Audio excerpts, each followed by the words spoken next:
Welcome back to Driving Life's Short Bus. So right out of the bus today, let's get something straight. We are in a war.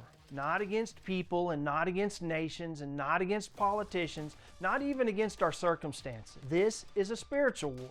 There are invisible battles happening in our minds, in our homes, and our hearts. Anxiety, bitterness, fear, addiction, pride. These are wars that many of us are fighting every day. 2 Corinthians 10:3-5 says, "For though we walk in the flesh, we do not war according to the flesh.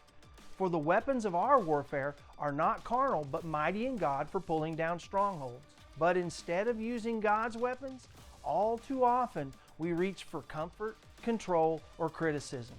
No wonder we feel worn out. We're swinging with the wrong sword. So what weapons did God give us? Galatians 5:22-23 gives us a list.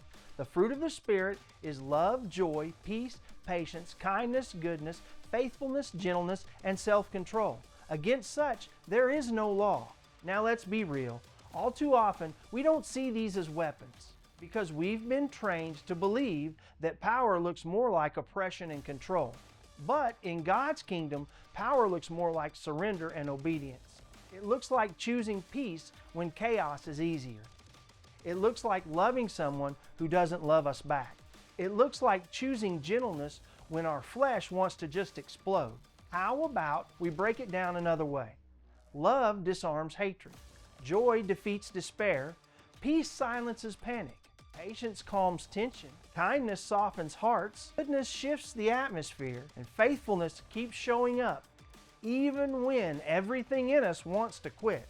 Gentleness restores the broken. Self-control protects our purpose. These are not passive traits. They're divine strategies. When the enemy comes at us with lies, discouragement, and temptation, these are the weapons that hold the line. 1 Corinthians 13 says, "Love suffers long and is kind. It bears all things, believes all things, hopes all things, endures all things. Love never fails." Love is powerful, and love, it never fails. That's not just poetic, it's also tactical. The weapons of kindness, hope, endurance, and belief, they never fail. So how do we use these weapons? When someone disrespects us, our first instinct might be to clap back. But what if we answered with patience and gentleness instead? When anxiety hits us like a wave at 2 in the morning, instead of spiraling downward, we choose the weapons of peace and hope. When our marriage feels strained and tension fills our entire home, we fight for it with kindness and faithfulness, not silence or sarcasm. This isn't weakness. This is strength under control. This is how we win battles, even when no one else is around. And here's some more truth.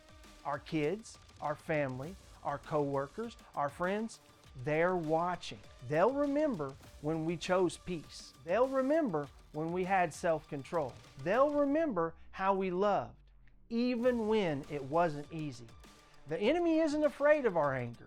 He isn't afraid of our ambition. He's afraid of when we align with the Holy Spirit. Because when we walk in love, when we operate in peace, when we stay patient, we're walking in God's power, not our own. The enemy can't win when we're standing behind the shield of faith and swinging the sword of the Spirit. He can't break through when we fight battles according to the Spirit.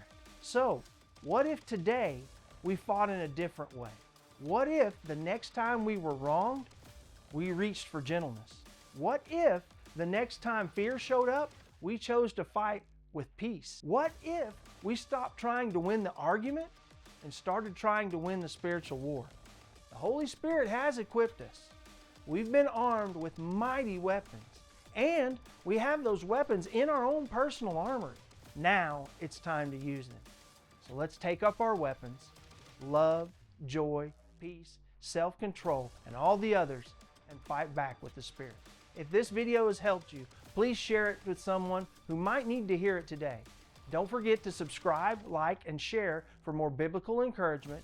And I invite you back next time to join me as we navigate more of life's twists and turns with the Bible as our guide.